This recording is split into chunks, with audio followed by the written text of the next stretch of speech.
Hey, this is Gaston with Rough Country. Today we're going to be putting our 3.5-inch lift on our 2021 Tacoma.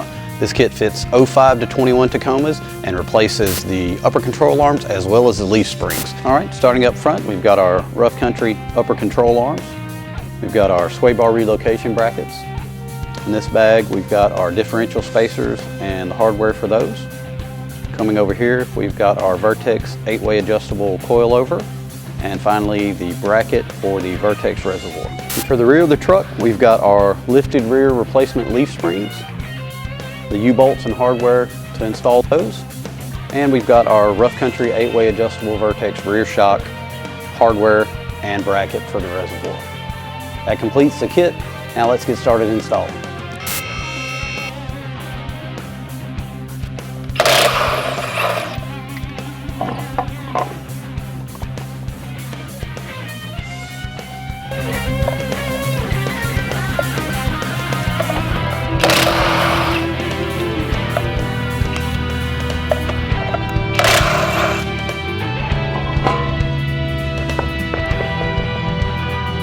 All right, we've got the truck up on the lift, we've got the tires off, we've got Jeremy from sales here to help me out, and now what we're gonna do is get ready to install the kit. We're gonna remove the cotter pin from the upper ball joint, take that 19mm off. We're gonna remove the 17mm nut from the sway bar. We've got another 19 over here holding the tie rod to the knuckle. Once we get those out of the way, we'll go ahead with a 14 and unbolt the upper strut. And then finally, we've got a 19 on the lower strut mount. We'll get that out of the way. If you'll notice, I've got some pole jacks or some large jack stands under the control arm. That's to help support the knuckle so it doesn't fold all the way out and our CV axle will slide out of the hub, and we don't want that. So you need to make sure that you've got the knuckle to where it can lean out far enough, but not so much that your axle leaves the hub. Very important. So far, I've loosened the upper ball joint. I've left the nut on, so when I smack the knuckle to separate the taper, it doesn't just drop down. I've completely removed the sway bar link from the knuckle. I've separated the tie rod from the knuckle here. We've unbolted the upper strut, 3 bolts on top, and I've taken the nut out of the lower strut bolt. So I'm gonna smack this. Going to separate the taper from the upper control arm, and then from there we can start to pull everything down and remove the strut.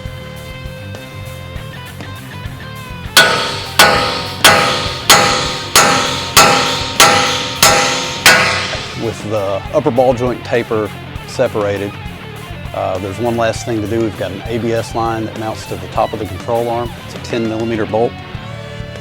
We'll go ahead and break that loose.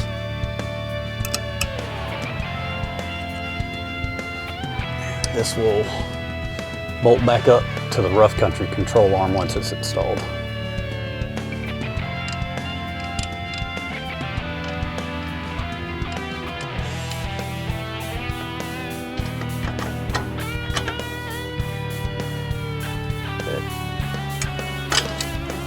We've gotten to a point now where we've got the upper control arm separated from the knuckle. We've got the tie rod separated from the knuckle. We've got the sway bar link on the driver's side separated from the knuckle. The upper strut is unbolted as well as the lower strut. Now Jeremy's doing the same on the passenger side, and once he gets that done, we'll be able to rotate the sway bar out of the way and remove the strut. Then we will replace the upper control arm with the Rough Country control arm and the strut with the Vertex 8-way adjustable coilover. So Jeremy has repeated the process on the passenger side. We went ahead and swung the sway bar down enough to get clearance to get the strut out. So we'll go ahead and drop it down, tilt it out. All right, so now we've got the factory strut removed. We've got everything we need to separate from the knuckle separated. Now we're going to remove the factory skid plate. There are 4 12mm bolts holding that in. Once we get that out, there are actual braces that hold the skid plate on. We're gonna remove those. One of them has to be clearanced, and then we need to space both of them down. While we're under there, we're going to also go ahead and add our spacers to the differential to go ahead and bring it down and clock it to the correct angle. All right, so we've got the skid plate removed. There are 2 braces that run from the front frame to the cross member. We're going to unbolt those. This one we have to clearance so when we drop down this diff mount, it will clear.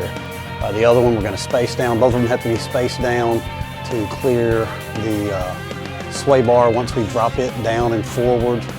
So 1, 2, 3, 4, 5, 7 bolts to remove this, and we'll get started. All right. So this is the driver's side. This is the one we actually have the clearance. And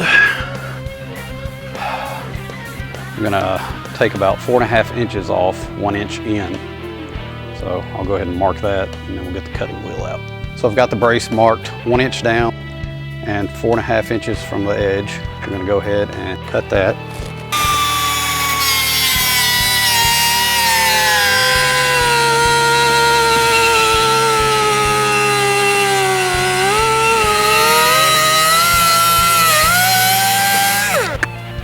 And that's what we're removing for clearance.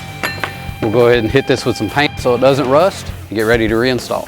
So while that's drying, we'll go ahead and get Jeremy to take the other brace off in preparation to drop it down, and we'll go ahead and add the differential spacers as well. So our front differential mounts are here and here. We've got a 22 on the bolt head and a 19 on the nut.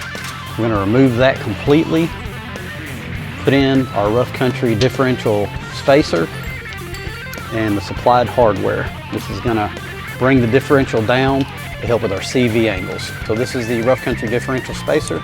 We'll put it in place. We've got longer hardware included. We're gonna keep this cup from the factory, put our bolt and washer here, come up through the spacer, back through the frame, put a washer on top, and the lock nut supplied. So the hardware included to drop our skid plate brace are these sleeves and longer bolts. You're gonna put the sleeve in between the mounting point, put a washer on the bolt, and bring it up. We need this clearance because we're dropping the sway bar as well. This Tacoma project's moving right along. The next step is gonna be our sway bar brackets. These brackets are gonna drop the sway bar down and bring it forward for clearance. Supplied hardware drops in from the top and creates a stud that gets encapsulated with the frame.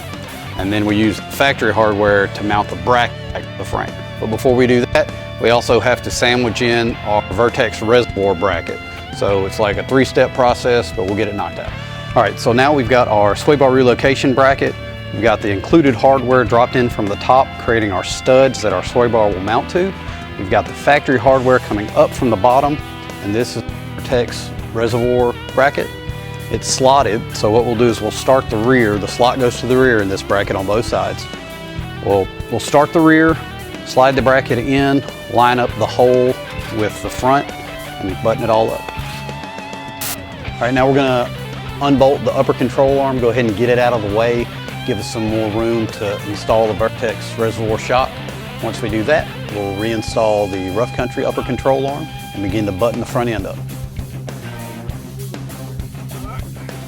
Now we're ready to go ahead and install the Vertex Coilover. If you look at the top, it's going to tell us what needs to be facing out so we can line it up easier. We'll go ahead, put the bottom in, bring the top up, get it lined up, start a bolt, and then we will set the reservoir into its bracket.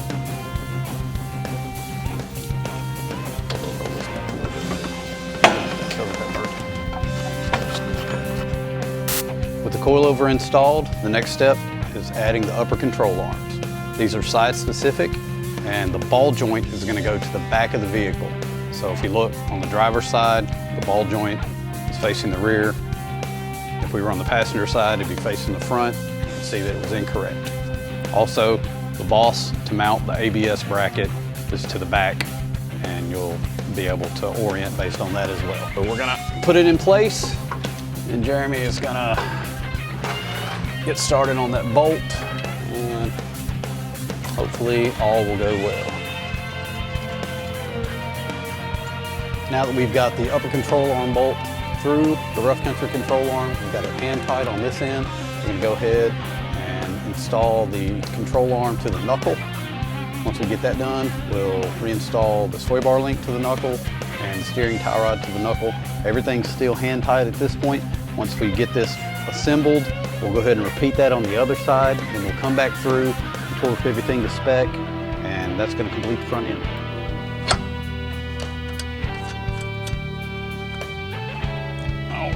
All right, Now we only got to do everything again on the other side. Now that we're on the passenger side, I wanted to take a moment and talk about the rough country control arm. Not only is it a great looking piece of equipment, but if you'll look, we've corrected the ball joint angle for the lift. This is really going to improve your overall ride and the capability of the kit. We'll go ahead and get this installed, button up this passenger side, torque everything to spec, and we'll be ready to move on to the rear.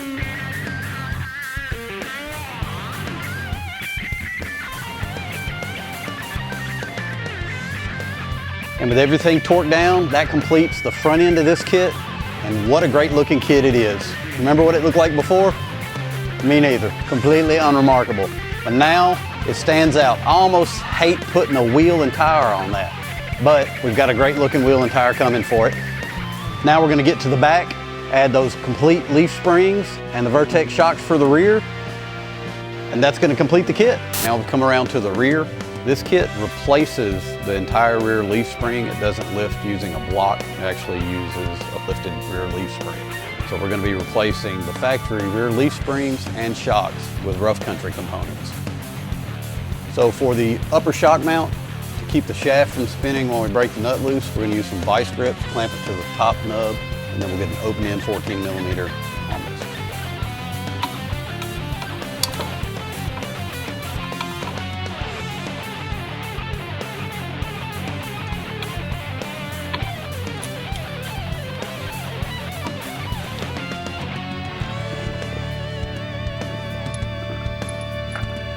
The lower bolt is a 17mm, so we'll take that off, get this shock out of the way. Jeremy will take care of the other side, and we'll get ready to take the U-bolts off next.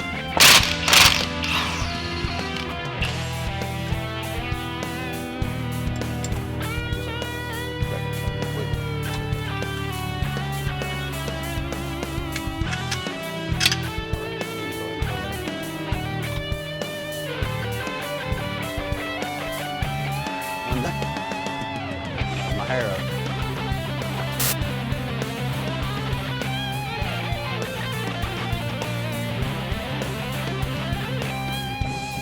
With the rear shocks removed, we'll go ahead and loosen and remove the factory U-bolts. We'll set the rear bump stops aside because we'll be reusing those. Once we get that done, we'll lift the truck up on the lift enough to separate the leaf spring from the rear end. And then finally, we'll remove the factory leaf springs and prep it to receive the rough country product.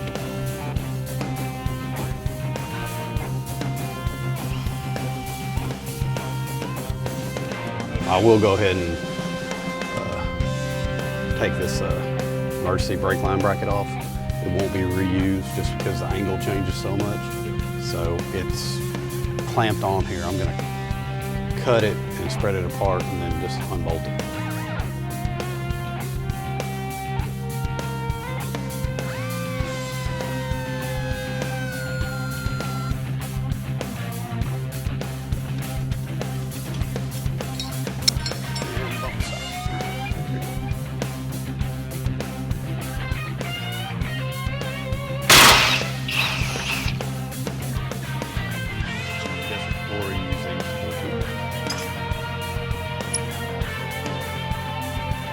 All right, so we've got the driver's side rear leaf spring out. We're gonna remove the shackle from the leaf spring. We can't access this bolt with it in the truck, so we had to pull the leaf spring out. Now we're gonna transfer the shackle to the lifted leaf spring, and installation is reverse of removal.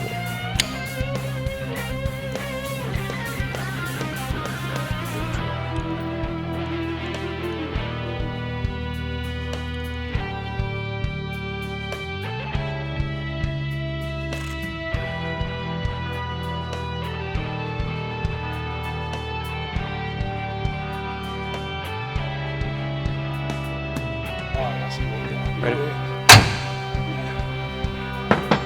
All right, so we've got the lifted leaf spring in place. Everything's hand tight as far as the spring eye and the shackle bolts go. Before we cinch this down with the U-bolts, we're gonna take the factory spring off the passenger side and get it set up just like this side. And we'll move on from there.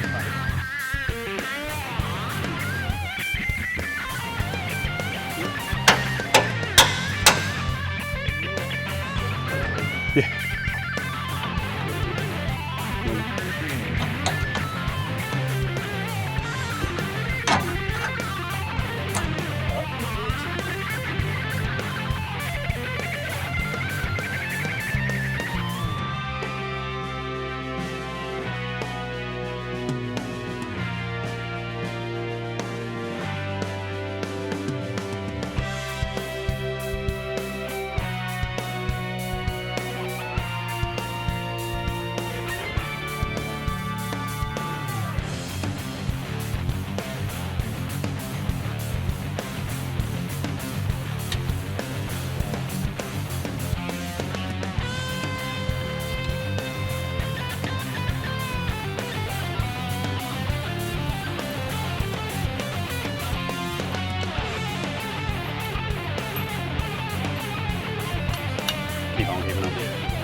All right, now with the rear axle on the pole jacks, we've relieved the weight of the truck onto them.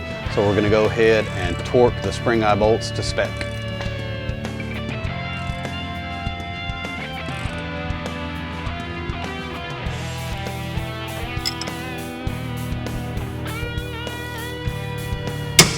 All right. So that's the leaf spring installed. Now we're gonna go ahead and install the Vertex 8-way adjustable shock. So the first thing we're gonna do is install the reservoir bracket. On the driver's side, there are two 12mm bolts in the frame that hold the brake line brackets. We're gonna reuse those. On the passenger side, we've included hardware, and there are already two holes in this location on the frame. So with the bolts out, the brake line bracket actually sits on top of the frame. We're gonna take the rough country bracket and put it on the frame, and then the brake line bracket on top of it. All right, now that we've got the reservoir bracket installed, we're ready to install the rear shock. Let's take a look at some of the hardware and explain where it goes. We've got our upper shock hardware here. It consists of two concave washers, and this concave actually has a nipple on it. So when you're setting the shock up, you'll go concave washer, and this bushing is flat, so we'll go flat bushing. Then this unit goes up into the shock mount. And that's where this nippled washer will go down into the shock mount. And then the nippled bushing goes into that washer. And finally, the concave washer facing down onto the bushing and the lock nut. So we've got the upper shock mount hardware on finger tight. We'll go ahead and line up and mount the reservoir so we don't have to manhandle it while we are setting the lower mount. I got it into place.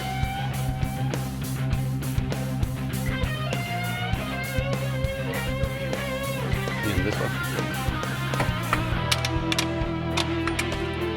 Now we've got the shock mounted up and hand tight, we'll go ahead and torque down the upper and lower mounts and set the location of the reservoir and give it its nice rough country decal.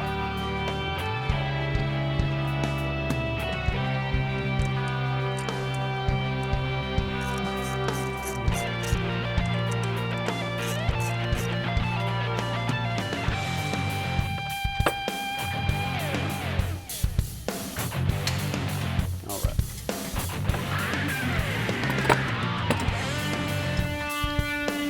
With that final decal, the lift kit is installed. I can't stress enough how easy it is to install this lift kit. It's simple, bolt on. Definitely a kit that you can install in your driveway over the weekend.